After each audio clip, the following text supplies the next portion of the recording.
미디어 동산 박우성 전도사입니다. 오늘도 온라인 모임에 오신 성도님을 환영합니다. 이 온라인 모임자를 통해서 여러분들 신앙생활과 나무 모임에 도움이 되셨으면 좋겠고요. 이 자료는 당연히 지난 주일 설교 말씀, 만나교회 설교 말씀을 듣고 와서 듣는 그런 보조 자료입니다. 네, 오늘 이제 새로운 시리즈가 시작됐죠. 지난주 추수감사절이었는데 광야에서 함께라는 시리즈가 또 시작이 되었습니다. 이 말씀 또 기대하면서 몇 주간 계속 그 광야에서의 말씀 통해서 은혜 받으셨으면 좋겠고요. 첫 번째 말씀은 가나안에서 만나는 광야라는 제목으로 말씀이 전해졌습니다. 네, 가나안에서 만나는 광야. 예, 성경 말씀은 창세기 12장 10절입니다. 제가 봉독하겠습니다. 그 땅에 기근이 들었으므로 아브람이 애굽에 거류하려고 그리로 내려갔으니 이는 그 땅에 기근이 심하였음이라. 아멘. 네, 오늘 말씀 기근이 심한 땅, 이거 어딘가요? 바로 가나안 땅인 것 같습니다. 네, 이 감사절, 오늘 추수감사절이었죠. 예, 정말 한 해의 감사를 우리가 다시 한번 생각하는, 사실 늘 감사하지만 이렇게 특별한 때가 아니면 또 감사를 자꾸 잊어먹는 것 같습니다. 근데 감사절에 광야라니, 약간 이런 생각을 했을지도 모르겠습니다. 하지만 광야라는 곳에서 오히려 우리는 더 감사할 수 있고 더 당연히 감사할 것들에 대해서 다시 생각하게 되는 것 같습니다. 가나안 땅에 대한 그런 수식어들이 있었죠. 여러분들 많이 들어보셨을 텐데 젖과 꿀이 흐르는 땅이다라고 돼 있는데, 영어에서는 이제 정말 그 밀크와 허니가 있는 그 흘러가는 그런 땅. 그 빵집 이름들이 가나안 빵집들이 많았을 거예요. 빵에 우유도 들어가잖아요. 그럼 단 것도 들어가고.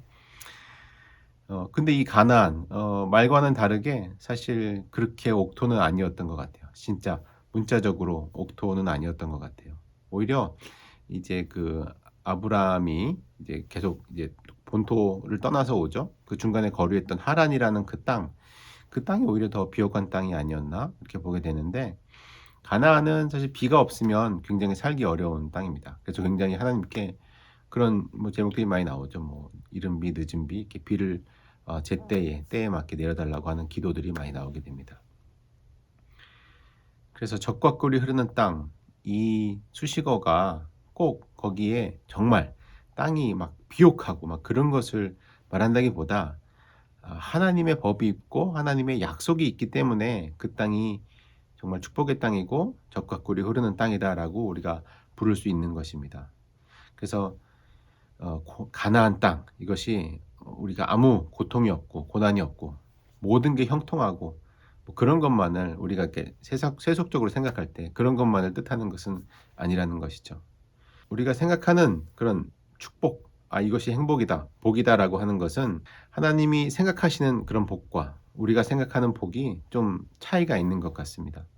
우리가 생각하는 어떤 잘 되고 뭐가 형통하고 이런 것들이 그냥 단순하게 생각해서 부자가 되고 이런 거라고 생각한다면, 하나님의 것은 우리가 하나님 말씀 안에서 기쁨으로 살아가는 것을 뜻하는 것이 되겠죠. 네, 아브라함의 경우 우리가 자식 이삭을 얻는 이야기들을 알게 되죠. 근데 하나님 처음에 뭐라고 약속하셨습니까? 하나님 정말 너에게 수많은 별과 같이 많은 자식이 있게 해주겠다라고 약속을 해주셨죠. 예. 근데 그 삶은 어떻습니까? 그 자식이 몇 명 있었습니까? 자식으로 치면 이스마엘 있었고 이삭 있었고 둘밖에 없었죠. 그래서 축복됐다, 축복받았다라는 건 정말 세월이 흘러서 그 자손들이 그렇게 늘어났구나라는 걸 나중에 알게 됐지만, 사실 그 삶 가운데는 정말 고난이 많았습니다. 또 그 자식을 이삭을 제물로 드리라는 그런 하나님의 그런 말씀도 있었습니다. 이것으로 인해서 사라가 충격에 빠졌을 것이다 이렇게 하는 전승도 있다고 들었죠. 정말 그 삶은 사실 고난과 뗄 수 없는, 고통과 뗄 수 없는 삶이었던 것 같습니다. 하지만 그 고난의 순간순간마다 하나님께서 내가 너와 함께 할 것이고 너를 축복되게 하겠다라고 하는 그런 축복의 약속들을 계속해서 보내주시죠. 그래서 이 가나안 땅, 이것이 그 땅 자체가 복된 땅이다라고 하는 것이라기보다 하나님께서 그 땅에서 너를 축복해 주겠다라고 하는 그 말씀이 있다는 것입니다. 거기서 행할 일, 그것이 무엇인 것이 중요한 것이죠. 그러니까 하나님의 약속이 무엇인가라고 하는 것이 중요한 것이죠.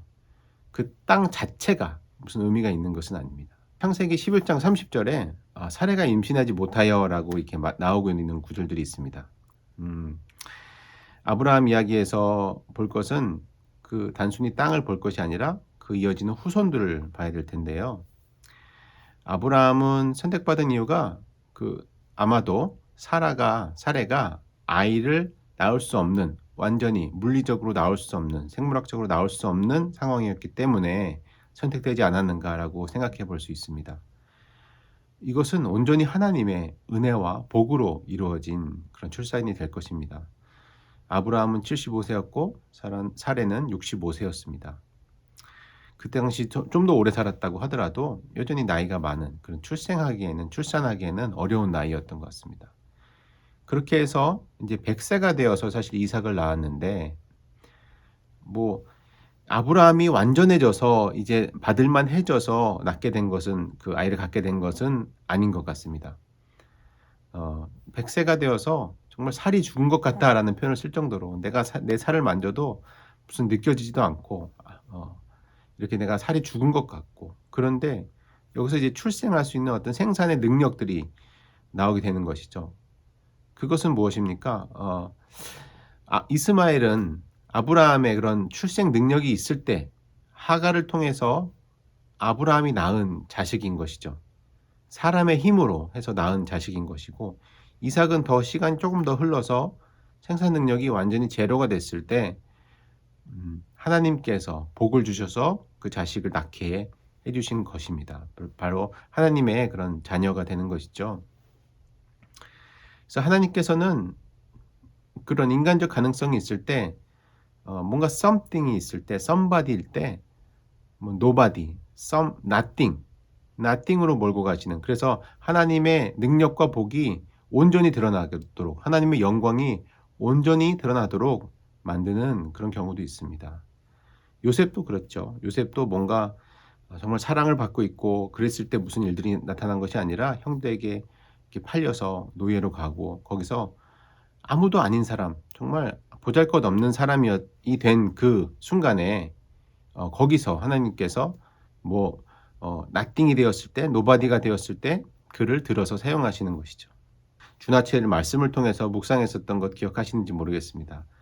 우리가 어떤 것, something이었던 우리들을 하나님께서 사용하지 않으시고 그것을 nothing, 아무것도 없는, 정말 내가 할 수 없는 그 상황 가운데로 가져가신 다음에 하나님께서 나에게 함께 하심으로 everything이 되신다라고 하는 그 말씀 기억하실 것입니다. 그렇게 nothing으로 만들어서 everything이 되게 하시는 그 하나님의 은혜, 그것들을 기억해 볼 수 있습니다. 또 아브라함이 그래서 어떤 그럴 만한 행동을 해서, 믿음의 행동을 해서 아브라함이 믿음의 조상이 된 것은 아닙니다. 온전히 하나님의 은혜가 있었던 것인데, 아브라함 어떻게 했나요? 아브라함은 하나님의 약속이 계속해서 있었음에도 불구하고 하갈을 통해서 이스마엘을 낳았죠. 또 자기가 죽지 않기 위해서 아내를 누이라고 속이고, 오히려 그 왕이 다시 아내를 돌려주게 되는, 여호와 하나님의 이름을 듣고 돌려주게 되는 그런 일들도 있었습니다. 그래서 믿음의 행위로 우리가 은혜를 받는 것은 아닙니다. 온전히 은혜가 먼저 있었고 우리가 믿음의 행위를 드릴 필요는 있는 것이죠.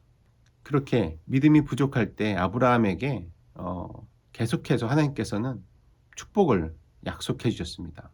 그들이 힘들 때에도 항상 함께 하시면서 끊임없이 인내하면서 축복을 약속해 주셨습니다. 그래서 이렇게 우리가 그렇게 알게 되는 것이죠. 세월이 지나고 한참 지나고 보니 정말 하나님께서 이렇게 인도하셨구나. 하나님이 함께 하셨었구나. 그래서 내가 이렇게 될 수 있었구나 라고 하는 것을 알 수가 있습니다.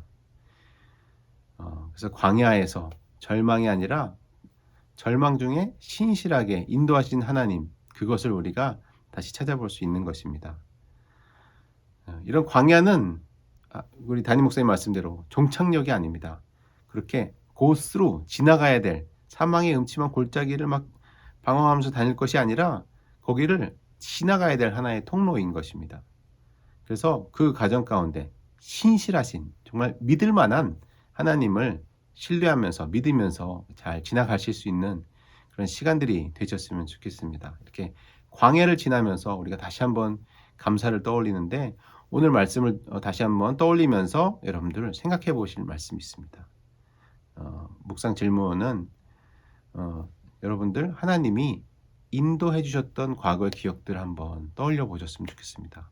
그래 이때는 하나님께서 정말 함께 해 주셨지, 인도해 주셨지.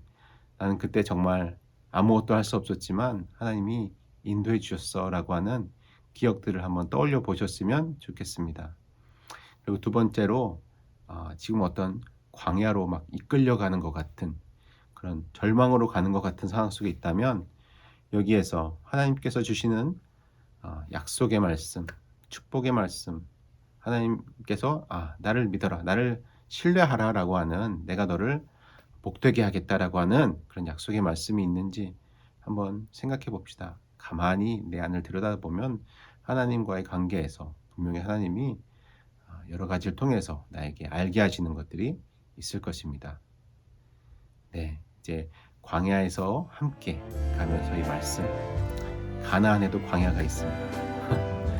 그런 순간들 속에서 하나하나 주님의 은혜를 발견해 가면서 감사할 수 있는 올해 한 해 되었으면 좋겠습니다. 네, 감사합니다.